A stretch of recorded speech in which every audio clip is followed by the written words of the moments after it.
in theaters now.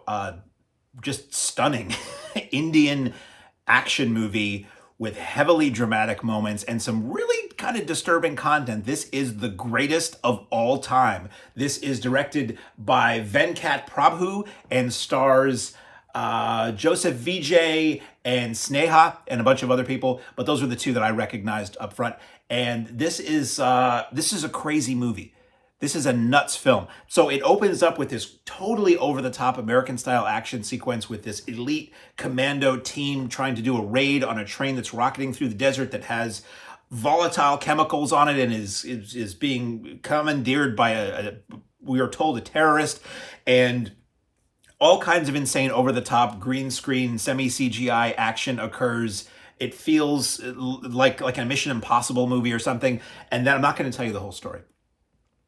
Then we go to our hero's home life. Hero who's portrayed by Joseph Vijay, as I said earlier, and he is his character name, his last name is Gandhi, and we see him at home, and he's like this meek, normal office worker schlub, and I'm like, was that all a dream? Because it had these like crazy over the top opening credits that even like proudly proclaimed the film as a musical in like these giant like video game exploding block letters, very video gamey intro.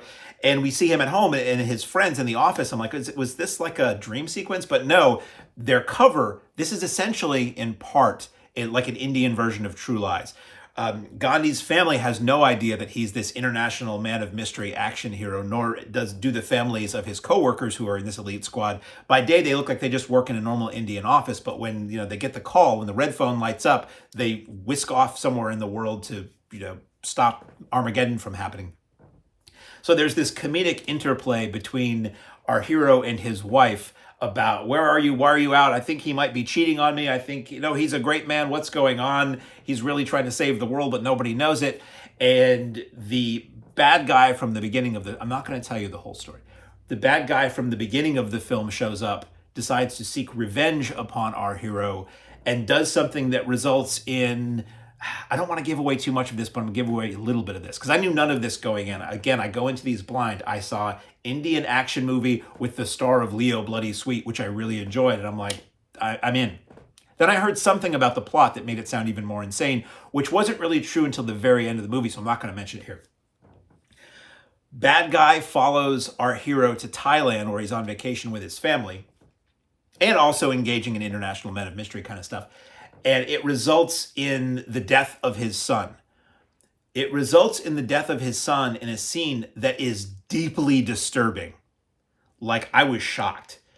And there is really horrific carnage that is shown in this moment in the film, but it's pixelated and blurred, which was weird. I don't know if it even makes it more disturbing because what you sort of see through the pixelation is deeply horrifying stuff.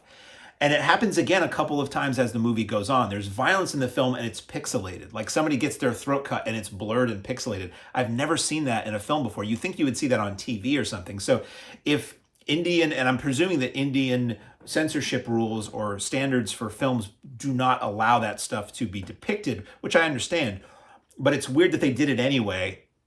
And that in an American theater, I saw it that way. So I wonder if there's a version of this film that will be available internationally, like if this hits Netflix or Prime or something, where that won't be edited. If so, in that first deeply disturbing scene, God help anybody who's going to watch that, because it's a fairly light movie. There's drama with family interpersonal relationships and a terrorist wanting to do bad things, but overall, it's kind of a light movie. Something happens, our hero's son is killed, and it becomes really serious. We flash forward many, many years, and the hero is I'm not going to tell you the whole story. There still is. This is a 3-hour movie, so if you know anything about Indian cinema, films that are this long, there is a whole lot of story packed in there. So I'm really just kind of telling you the setup here. Our hero is estranged from his wife after the death of their son, and all of a sudden there is a terrorist raid, almost like a January 6th kind of thing that occurs, I believe, in Russia or in Eastern Europe, where our hero is consulting, where he suddenly becomes the badass Jason Bourne John Wick consultant in a really kind of wonderful moment. He comes face to face with somebody who looks just like him. He realizes his son is still alive, and then the movie proceeds from there. So I'm not going to tell you any more than that. This film was wildly entertaining. This film had surprises that shocked me in my seat. I'm not talking about Percepto. I'm talking about I was like, I never saw that coming. The film builds up to a, once again, very serious, very dark, pretty disturbing ending. And then a little ways into the credits, we get another scene that changes everything you have just watched. Sweeping arm gesture. Everything you have just watched suddenly can be seen in a different light based on, although that deeply disturbing scene up front is still a really pretty disturbing moment. Everything you've just watched has now changed, and it sets up for, if I almost said the F word, a mind-blowing sequel, which I really hope gets made. I see so many Indian films that clearly either say part 2's coming soon, or they angle for a sequel. And I don't know if it takes them a long time to make the films, or if they never get played here, because I've got like 3 or 4 films now where I'm just like, where's that part 2 or that part 3 that you promised me? So this film was insane. It has a mid-credit sequence of bloopers, very much in the Jackie Chan or Hal Needham trend, which was very nice and light. And it was bonkers. Now, I always talk about how much I love Indian films in general, which I do, but also Indian action sequences, because they are akin to classic 90s, 80s Hong Kong action, where you can see what's going on. It's really interesting choreography, and it's just a ton of fun.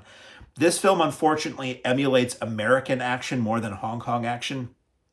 American action of recent decades, in that there's a lot of green screen, there's CGI blood on occasion, there's the camera being too close and too shaky and cutting too fast. And it really just, what bothers me about that is, number one, I pay to see a movie and not kind of try to stare through the blur. But number two, it really undercuts and doesn't do justice to the really impressive fight choreography that you kind of sort of see, and the performances of the actors. And sidebar, Indian actors are incredible.